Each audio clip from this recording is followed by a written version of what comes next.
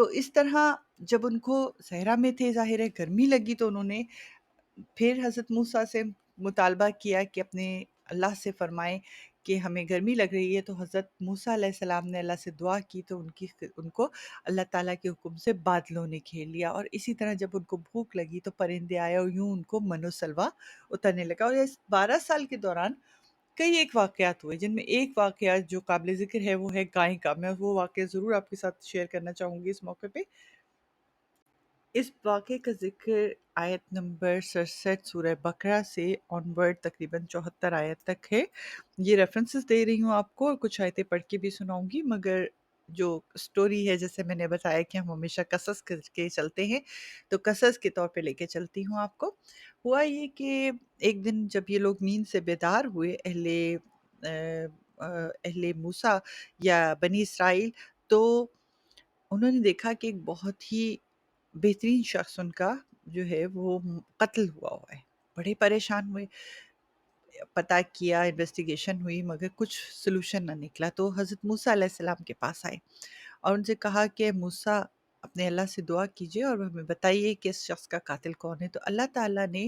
حضرت موسیٰ علیہ السلام پہ ان کی دعا کے نتیجے میں ایک وحی نازل کی اور کہا کہ ایک گائے کا یا ایک بیل جسے کہا جاتا ہے گائے کی قربانی دو۔ تو سب، جب حضرت موسیٰ علیہ السلام نے اپنی قوم سے کہا کہ ایک بیل کی قربانی دو، تو سب ان کا مذاق اڑانے لگے کہ اے موسیٰ، کیا تو ہم سے مذاق کر رہے؟ تو آپ نے کہا مذاق تو جاہل لوگ کرتے ہیں، میں تم سے مذاق کیوں کروں گا، یہ تو اللہ کا حکم ہے۔ تو اس پہ ان لوگوں نے کہا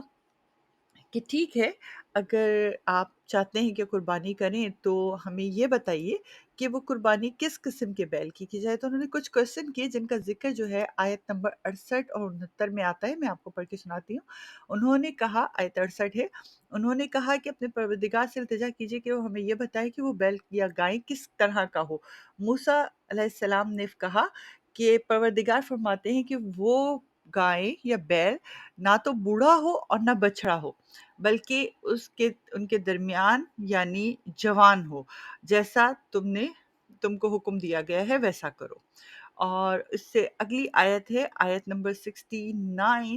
جس میں اللہ تعالیٰ کے کلام پاک میں ہے کہ انہوں نے کہا کہ پروردگار سے درخواست کیجئے کہ ہم کو یہ بھی بتائے کہ اس کا رنگ کیسا ہو۔ موسیٰ علیہ السلام نے کہا کہ پروردگار فرماتا ہے کہ اس کا رنگ گہرا زرد ہو، دیکھنے والوں کے دل خوش کر دیتا ہو۔ اور اس کے بعد اس کی اگلی آیت بھی پڑھ دیتی ہوں، میں کچھ آیتیں پڑھ کے پھر اس کے ساتھ قصص میں واپس چلی جاؤں گی۔ انہوں نے کہا کہ پروردگار سے پھر درخواست کیجئے کہ ہم کو بتا دے کہ وہ کس کس طرح کا ہو، کیونکہ بہت سے بیل ہیں ہمیں ایک دوسرے سے مشابہ معلوم ہوتے ہیں، تو پھر خدا نے چاہا تو ہمیں ٹھیک بات معلوم ہو جائے گی۔ اور اگلی آیت میں اللہ تعالیٰ کلام پاک میں فرماتے ہیں کہ موسیٰ نے کہا کہ خدا فرماتا ہے کہ وہ بیل کام میں لگا ہوا نہ ہو، تو نہ تو زمین جوتتا ہو اور نہ کھیتی اور پانی دیتا ہو، اس میں کسی طرح کا داغ نہ ہو۔ کہنے لگے کہ اب تم نے سب باتیں درست فرما دی ہیں، غرض یہ کہ بڑی مشکل سے انہوں نے اس بیل کو ذبح کیا اور وہ ایسا کرنے والے تھے نہیں، یعنی اللہ تعالیٰ نے کہا کہ ان کو حکم تو ہوا تھا بیل ذبح کرنے کا، مگر وہ ہیلے بہانے کر رہے تھے۔ اور آیت نمبر 72 ہے کہ اور جب تم نے ایک شخص کو قتل کیا تو اس میں باہم جھگڑنے لگے، لیکن جو بات تم چھپا رہے تھے خدا اس کو ظاہر کرنے والا تھا۔ اب یہاں تک کی بات کر کے میں پھر دوبارہ قصے کے سٹائل میں آتی ہوں۔ جب ان لوگوں کو انویسٹیگیشن کے بعد حضرت موسیٰ علیہ السلام نے کہا کہ آپ جو ہیں وہ ایک بیل ذبح کر دیں، اور وہ بیل کیسا ہو، یہ مختلف سوال انہوں نے کیے، کیونکہ ان کے دل میں شک تھا کہ شاید یہ کوئی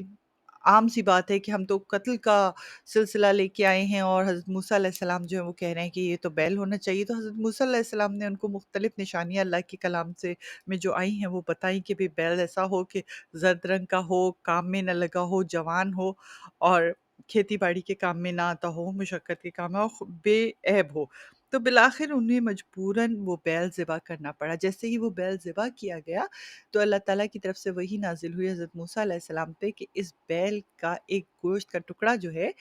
وہ اس مردہ شخص پہ لگایا جائے، اور جیسے ہی اس مردہ شخص پہ لگایا گیا اس نے اپنے آپ کو اٹھا اور اٹھنے کے بعد بتایا کہ میرا یہ قاتل ہے، اور اس کے بعد دوبارہ مر گیا۔ تو اس طرح اللہ تعالیٰ نے حضرت موسیٰ علیہ السلام کے ذریعے اپنی اور حضرت موسیٰ علیہ السلام کے معجزات کی بہت بڑی نشانیاں بنی اسرائیل کو دی، لیکن بنی اسرائیل تھے کہ وہ ٹس سے مس نہیں ہو رہے تھے۔ یہ ان 40 دنوں کا واقعہ ہے، میں سے ایک واقعہ ہے جو ہوئے۔ اس کے علاوہ ایک اور واقعہ ہے جس کا میں ذکر اور کرنا چاہوں گی تاکہ پھر ہم اس قصے کو لے کے آگے چلیں گے۔ اور یہ واقعہ جو قرآن پاک میں نقل ہوا ہے اور قرآن پاک سے میں اس کا لے رہی ہوں، یہ واقعہ سورہ کہف میں آیت نمبر 66 سے اور تقریباً 82 تک آیا ہے۔ تو یہ آپ کے ریفرنسز ہو گئے، اور واقعے کو میں واقعے کی طرح لے کے چلتی ہوں، قصص کی طرح لے کے چلتی ہوں۔ تو ایک دفعہ حضرت موسیٰ علیہ السلام ایک بڑا ہی بلیغ قسم کا خطبہ فرما رہے تھے۔ اس خطبے میں کسی نے ان سے پوچھا کہ سب سے بہتر عالم اس دنیا میں کون ہے؟ تو آپ نے بلا تعمل فرمایا کہ میں۔ اللہ تعالیٰ کو یہ بات آپ کی پسند نہیں آئی، کیونکہ اللہ تعالیٰ تو عاجزی پسند کرتا ہے، تو لہٰذا اللہ تعالیٰ نے کہا کہ نہیں، ایسا نہیں ہے کہ تم سب سے بڑے عالم ہو، بلکہ ایک عالم اور ہے جو تم سے بھی بہتر ہے۔ تو آپ نے کہا کہ میں اس سے کہاں مل سکتا ہوں، یا ایسی کون سی جگہ ہے جہاں پہ میں اس سے ملاقات کر سکتا ہوں؟ تو اللہ تعالیٰ نے کہا کہ مجمع البحرین میں چلے جاؤ۔ تو اب اس کی ڈیٹیل کچھ اس طرح سے آتی ہے کہ اللہ تعالیٰ کی طرف سے ایک حکم ہوا کہ اپنے ساتھ ایک مچھلی لے جاؤ، جب وہ مچھلی تم سے دور ہو جائے یا تم سے جدا ہو جائے تو سمجھ لینا کہ وہ شخص وہیں پہ تم سے ملاقات کرے گا۔ اب حضرت موسیٰ علیہ السلام جو ہے وہ اپنے ایک شاگرد کو لے کے گئے۔ ان کے شاگرد جن کا نام پہلے بھی میں ذکر کر چکی ہوں، یوشع بن نون تھے، اور یوشع بن نون کے بارے میں کہا جاتا ہے کہ وہ بھی ایک نبی تھے، تو ہم حضرت یوشع بن نون علیہ السلام کہیں گے ان کو۔ وہ جب نکلے اپنے شاگرد کے ساتھ تو ایک مچھلی کو اپنی ایک باسکٹ میں رکھ لیا اور چلتے رہے، اور انہوں نے یہ ارادہ ظاہر کیا کہ چاہے کچھ بھی ہو جائے میں نے اپنے تئیں چلتے رہنا ہے، چاہے اس کے لیے مجھے کئی سال لگ جائیں۔ سورہ کہف میں ان سب باتوں کا جیسے میں نے بتایا ذکر آیا ہے۔ اگر آپ 62 سے 65 تک کی بات کی تلاوت کریں اور اس کا ترجمہ کریں تو یہ بات آپ کو وہاں پہ بڑی وضاحت سے مل جائے گی۔ لیکن ایک اور بات ہو گئی، ہوا یہ کہ ایک جگہ پہنچ کے حضرت موسیٰ علیہ السلام سو رہے تھے، اور حضرت اس دوران وہ مچھلی جو ہے وہ اچانک سے زندہ ہوئی اور وہ دریا کے اندر تیر کے چلی گئی۔ اس بات کو حضرت یوشع علیہ السلام نے دیکھا، لیکن وہ حضرت موسیٰ علیہ السلام سے اس کا ذکر کرنا بھول گئے، اور یہ لوگ ایک دن اور ایک رات کا سفر اور طے کر گئے۔ پھر کچھ دور گئے تو حضرت موسیٰ علیہ السلام نے اپنے شاگرد جن کو کہا گیا ہے اللہ تعالیٰ کی طرف سے ان کے کلام پاک میں شاگرد کے طور پہ ان کو ذکر کیا گیا ہے، ان سے کہا کہ اب مجھے بھوک لگ رہی ہے اور مجھے کھانے کو دو۔ تو اس وقت ان کو یاد آیا اور انہوں نے کہا کہ حضرت موسیٰ علیہ السلام کو بتایا کہ اس طرح سے انہوں نے مچھلی کو جاتے ہوئے دیکھا تھا۔ تو اس پہ حضرت موسیٰ علیہ السلام جو ہیں وہ بڑے پریشان ہوئے، انہوں نے کہا کہ وہی وہ جگہ تھی جہاں پہ مجھے اس شخص سے ملنا تھا۔ تو یہ لوگ دوبارہ اپنے قدموں کے نشان دیکھتے، جانتے پہچانتے، اپنے قدموں کو کے راز دیکھتے ہوئے وہاں پہ دوبارہ پہنچے۔ تو جب وہاں پہنچے تو وہاں انہوں نے ایک شخص کو پایا جو اللہ کا بزرگ وہاں بیٹھے تھے۔ بہت سارے علماء کا خیال ہے کہ وہ حضرت خضر علیہ السلام تھے، اور حضرت خضر علیہ السلام کو جس کا ذکر سورہ کہف میں بھی آیا ہے، اب 66 اور 70 تک کی آیت میں جو ذکر آیا ہے کہ انہوں نے حضرت موسیٰ علیہ السلام نے ان پہ اللہ کی رحمت بھیجی اور کہا کہ میں آپ کے علم سے بہرہ ور ہونا چاہتا ہوں۔ تو حضرت خضر علیہ السلام نے فرمایا کہ تم میرے طرح صبر نہیں کر سکو گے، جتنا صبر میں مجھے تمہیں کرنا چاہیے تم اتنا صابر نہیں ہو سکو گے۔ یہاں یہ بات بھی قابل ذکر ہے کہ جب حضرت خضر علیہ السلام سے حضرت موسیٰ علیہ السلام ملے تو انہوں نے اپنے شاگرد یعنی حضرت یوشع علیہ السلام کو جو ہے وہاں سے رخصت کر دیا۔ خیر، حضرت موسیٰ علیہ السلام نے ان سے رضامندی لے لی کہ وہ صبر سے مظاہرہ کریں گے، اور حضرت خضر علیہ السلام سے ان کے علم کی خاطر ان کے ساتھ روانہ ہوئے۔ جب وہ کچھ دور پہنچے تو آیت نمبر 71 اور 73 سورہ کہف میں آیا ہے کہ ایک مسکین کی کشتی میں وہ بیٹھے، یعنی وہ اس دریا کے کنارے پہنچے تو لوگوں نے ان کو پہچان لیا اور پہچان کے کشتی میں بٹھا دیا، اور وہ حضرت موسیٰ علیہ السلام کے ساتھ ایک کشتی میں بیٹھے تو کچھ دور جا کے انہوں نے ایک لوہا پکڑ کے اس کشتی میں سوراخ کرنا شروع کر دیا۔ تو اس سے کشتی ڈوبنے لگی تو لوگوں نے اس سے پانی کو نکالنا شروع کر دیا، اور یوں